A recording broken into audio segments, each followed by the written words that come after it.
Ladies and gentlemen, this is Talladega Superspeedway, home of the Geico 500, and this is your virtual laps around the track with yours truly, the Big Dawg himself, Fantasy Sports Warehouse writer.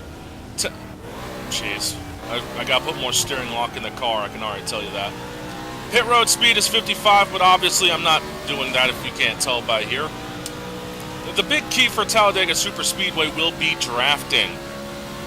There's no way to get around people without it, and it can lead you into the lead. It can take you anywhere you need to go. As you'll see, the 31 coming up right here behind me. This footage was taken from a practice session for the online racing world Thursday evening. You'll see that the car picks up so much speed. When I get behind him, I'm only doing 183. I get down in the corner, I'm doing 195. And I'm still chasing them down. So the draft is a very effective tool here. You're going to see 43 guys all over each other, 43 guys and girls, all over each other going through these corners. And yes, ladies and gentlemen, you'll even see a little bit of bump drafting. Times around here will be in the 47 to mid 48 second range, depending on how good the draft is with other people. Just so you guys know, you cannot push a car straight through a corner, because if you do that, there's a wall to your right, obviously.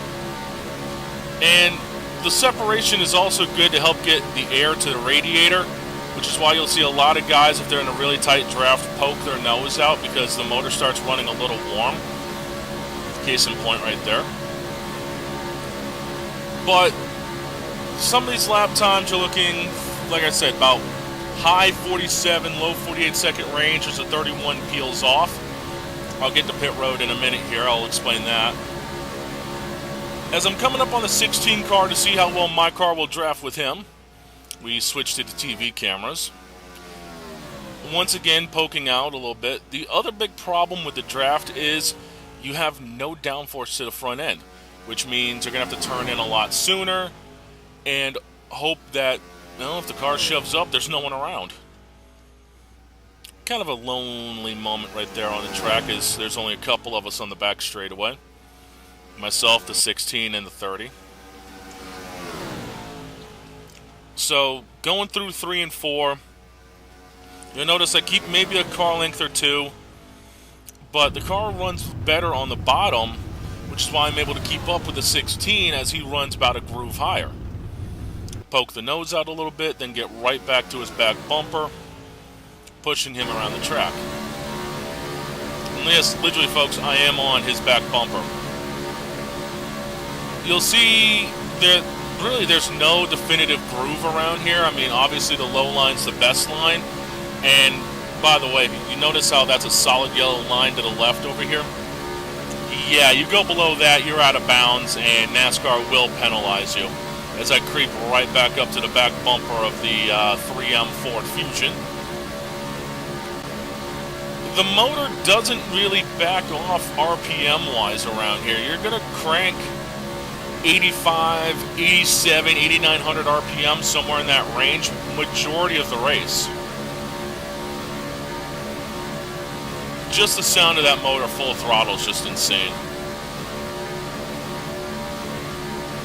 Back down through turn 1 once again.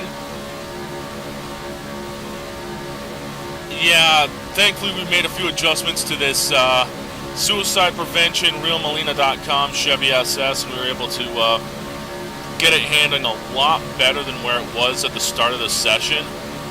So, I got a feeling that the online Geico 500 will be good, and that the actual Geico 500 will be even a lot better.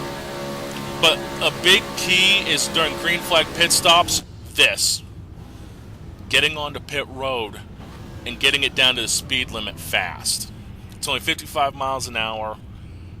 Whoever is able to avoid speeding penalties, because we know there's going to be a couple of green flag pit stops, we know that.